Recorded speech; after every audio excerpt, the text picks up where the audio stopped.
If you're thinking about putting down one of these books because you're about 50 pages in and it's just not grabbing you, not so fast. Let me see if I can change your mind. First up is The Three-Body Problem and the Remembrance of Earth's Past series by Cixin Liu. The Three-Body Problem was on my top 210 list, but it was nowhere near the top 10. This book might just not be for you. I included this on the tail end of my list because I did enjoy it, and it was very inventive. My plea for you to stick with this one is more about the sequels than about the original. To give you an idea, I ranked book 3, Death's End, in my top 10. I'm not going on the record guaranteeing that you're going to love book 3, but I will suggest that Death's End is one of the most ideas-packed per page science fiction novels ever written. It's just absolutely mind-blowing. Book 2, The Dark Force, is also a phenomenal read, and it might just alter how you think about the search for extraterrestrial life, first contact, and our place in the universe. The Three-Body Problem is a bit of a slow burn, but it scores big points for some inventive ideas. The story starts out among the time of the Cultural Revolution in China, and a scientist who may just have discovered how to communicate with a distant alien race. Most inventive in the book are sections in which a virtual reality is presented in which the alien Trisolarans are represented by avatars in the form of Galileo, Copernicus, and other significant individuals from Earth's past. If the Three-Body Problem isn't your jam and you're thinking about stopping, I lightly nudge you to stick it out. I understand how unusual a recommendation that is, but the potential to miss out on some of the most interesting science fiction ever written is there. That's just my unsolicited 2 cents. Shards of Earth by Adrian Tchaikovsky. This is book 1 of Tchaikovsky's Final Architect series.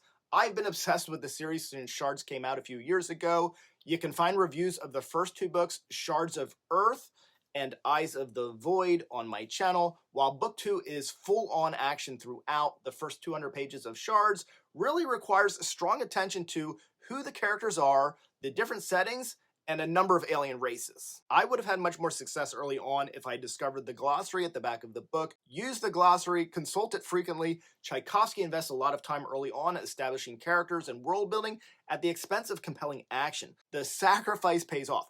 Once you have your footing, the story and the action take off, and the novel becomes unputdownable. In Shards of Earth, humans, genetically enhanced humans, telepathic humans, and aliens band together to thwart the attacks from the moon-sized destroyers of worlds, the Architects.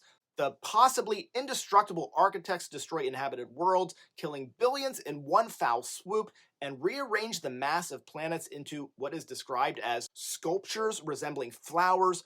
Book 1 asks the question, who are these Architects and what is their motivation? Book 2 expands on the theme and additionally posits, where do they come from and who's pulling their strings? The Dispossessed by Ursula K. Le Guin. The Dispossessed is an immersive and engrossing read. Unlike Tchaikovsky's Final Architect series, this maintains a pretty consistent pace in the storytelling. Le Guin's works are often a journey with meaning that builds along the way. 100 pages into the novel, the storytelling is strong and character growth is excellent, but we're still just learning about main character Shevek, his homeworld, the moon Anares, and the world that neighbors it, Eurus. The novel is dense and wrapped in stunning prose. Le Guin's protagonist, Shevek, is an inhabitant of the moon colony Anares. The colony came about generations ago to alleviate the revolutionary threat on the planet Eurus. The revolutionaries were relocated to Anares, where they developed a supposed ideal government-free society. If it feels slow going at first, I suggest sticking it out and witnessing Shevek's controversial and shunned pursuit of intellectual freedom and his eventual travel to the loathed neighbor, Eurus. Le Guin's contrasting examination, comparisons, illustration of the two worlds and nearly opposite societal and political systems or lack thereof is the immersive element. If you want even more urging, take a peek at Nebula Award-winning novelist Elia Dawn Johnson's cameo on my top 210 science fiction books video. The Dispossessed was ranked among my top 10. Speaker for the Dead by Orson Card. Also ranked on my top 10 is Speaker for the Dead, sequel to the much celebrated novel Ender's Game. This novel is exciting and brilliant from start to finish, but because it's such a departure from Ender's Game, I can see some readers being caught off guard and, dare I say, even turned off to it. In Ender's Game, protagonist Ender Wiggin is a child prodigy military leader, bullied, mistreated, taken from his family, exploited by the government, and so on. Following the book's chilling conclusion, Ender sets off into the universe. Speaker for the Dead picks up 3,000 years later. No longer a child, Ender is 35 years old. He traveled at light speed, and thus relativistic travel accounts for him not being 3,011 years old. Still surrounded by death and darkness, Ender surfaces as the speaker for the dead. This mostly entails deeply investigating the life of the deceased and thoroughly eulogizing them. Over the past 3,000 years, humans have spread to the stars and colonized many planets.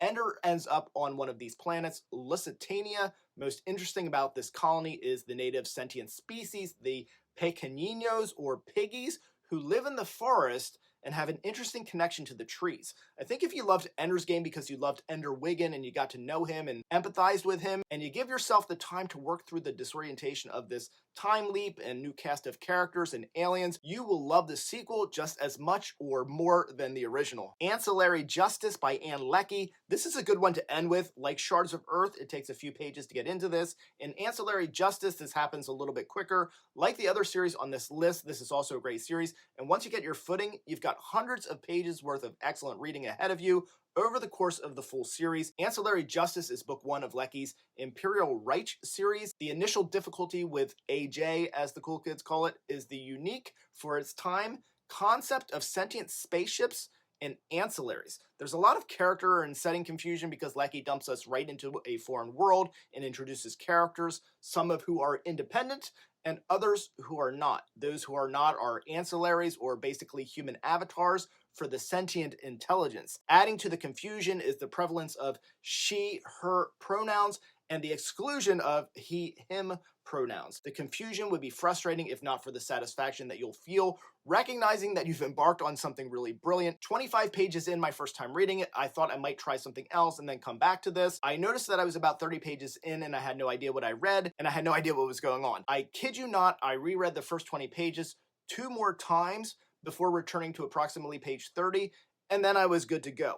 You might catch on quicker than I did, but once I caught on, the story flew by. Ancillary Justice was a great read, following main character Breck, who was at one time the sentient intelligence of a transport ship. The novel reveals her journey for revenge and to some extent self-awareness. At the end of the journey, presumably, will be her greatest foe, the powers that be. The idea that the powers that be are seemingly insurmountable provides a great feel of mystery throughout. Thank you for watching. I'm Michael Everts, and this is Fit to be Read.